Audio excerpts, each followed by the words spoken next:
Salut à tous et bienvenue dans ce nouveau décryptage. Aujourd'hui, on s'attaque à un vrai tremblement de terre dans le monde de l'entreprise, l'évolution radicale du rôle d'office manager. On va voir ensemble pourquoi les boîtes modernes doivent totalement, mais alors totalement repenser leur façon de recruter pour ce poste. Allez, on plonge dans le vif du sujet. Au menu aujourd'hui, on va voir pourquoi l'ancien modèle est mort, quelles sont les nouvelles pressions du marché, le profil type incontournable de 2026 et surtout les pièges à éviter pour recruter en toute sécurité. On attaque tout de suite avec notre première partie, la fin du modèle classique. Et croyez-moi, c'est un véritable changement de paradigme. Oubliez tout ce que vous savez. L'Office Manager version 2025, c'est déjà de l'histoire ancienne. L'époque de l'assistant un peu touche-à-tout qui se contentait de gérer l'agenda et de commander les fournitures, eh bien c'est complètement révolu. Le modèle de 2026, c'est un profil hybride ultra puissant. On parle d'un vrai couteau suisse. Un mini-directeur opérationnel, un DRH, un DSI et même un directeur financier en une seule personne. Dans les faits, c'est souvent la seule personne dans toute la boîte qui a une véritable vision à 360 degrés. Passons à notre deuxième point. Qu'est-ce qui a bien pu forcer une évolution aussi fulgurante ?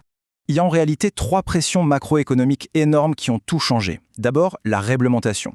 Avec les mises à jour ultra strictes du document unique, la facturation électronique qui devient la norme et les nouvelles règles de cybersécurité comme NIS 2, il n'y a tout simplement plus de place pour le bricolage. Ensuite, la technologie. Rendez-vous compte, une PME moyenne gère aujourd'hui entre 80 et 130 outils SaaS différents, sans parler de l'intelligence artificielle générative qu'il faut intégrer au quotidien. Et enfin, l'organisation du travail. 7 entreprises sur 10 fonctionnent aujourd'hui en mode hybride. Ça veut dire des équipes éclatées un peu partout et un pilotage à distance qui doit être millimétré. Alors forcément, avec tout ça, on arrive à notre troisième partie, les 8 compétences absolument non négociables pour le profil 2026. Et là, l'impact sur votre business est super concret. Prenez la maîtrise de l'IA et de l'automatisation. On parle de récupérer 8 à 15 heures de travail par semaine. C'est juste énorme. Ensuite, le pilotage administratif et financier. Dans une structure de moins de 50 personnes, ce nouveau profil remplace littéralement un comptable à mi-temps. Côté RH et conformité, c'est devenu indispensable pour faire face à l'inspection du travail, dont la pression a tout simplement doublé récemment. Et la parfaite maîtrise des logiciels SaaS, elle permet de couper 8 à 25% de votre facture annuelle en faisant le grand ménage dans les abonnements inutiles. Vous le voyez, on n'est plus du tout sur un centre de coût, mais sur un vrai pilier stratégique. Ça continue avec les achats et la négociation, qui permettent de récupérer 5 à 10% d'un budget souvent gaspillé. Le Facility Management hybride, lui, garantit que la boîte tourne rond, même quand la moitié de l'équipe est en télétravail. Mais attention, le plus bluffant, c'est la communication interne. C'est carrément devenu le levier numéro 1 pour fidéliser vos talents, parfois même avant le salaire. Et pour finir, la gestion de projets transverses qui permet de relier les objectifs et les reportings de tous les départements pour éviter qu'ils ne bossent chacun dans leur coin. 18 000 €. Gardez bien ce chiffre en tête. Pourquoi ? Parce que c'est le coût moyen d'un incident de cybersécurité pour une PME aujourd'hui. Et ça fait très mal.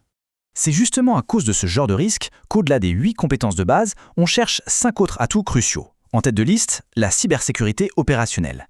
Gérer la double authentification, contrer le phishing, c'est vital. Ensuite, il faut de vraies bases en droit du travail et en conformité RGPD, histoire de ne pas devoir appeler votre avocat à la moindre question.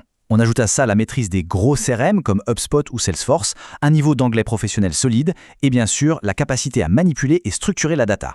C'est ce qui transforme un bon candidat en une perle rare. Ce qui nous amène à une question stratégique majeure, notre point 4.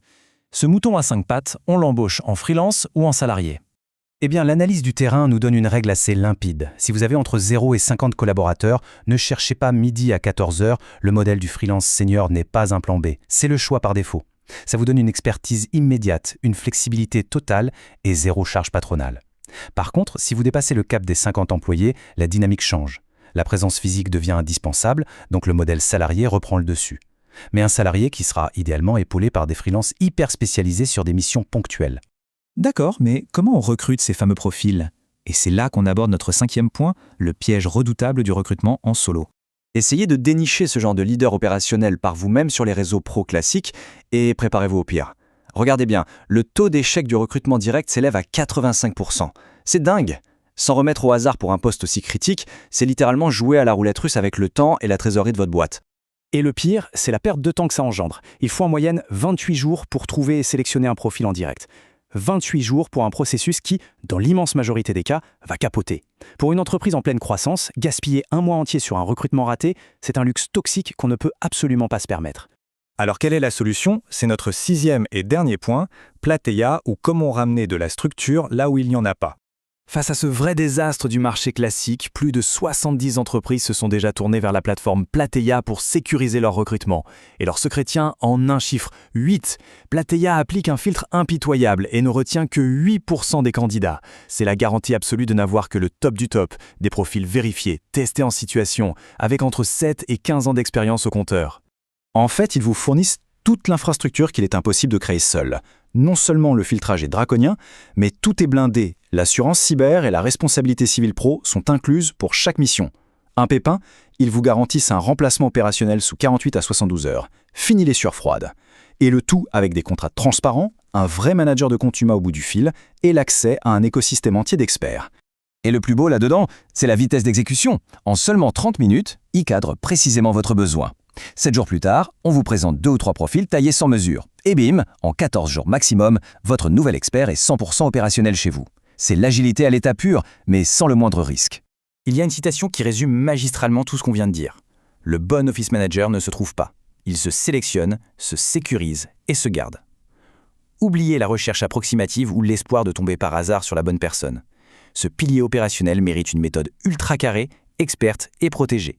Alors, je vous laisse sur cette réflexion finale. Avez-vous vraiment le temps et surtout l'expertise en interne pour éplucher 200 CV, négocier les contrats, vous couvrir contre les risques cyber et juridiques tout seul dans votre coin?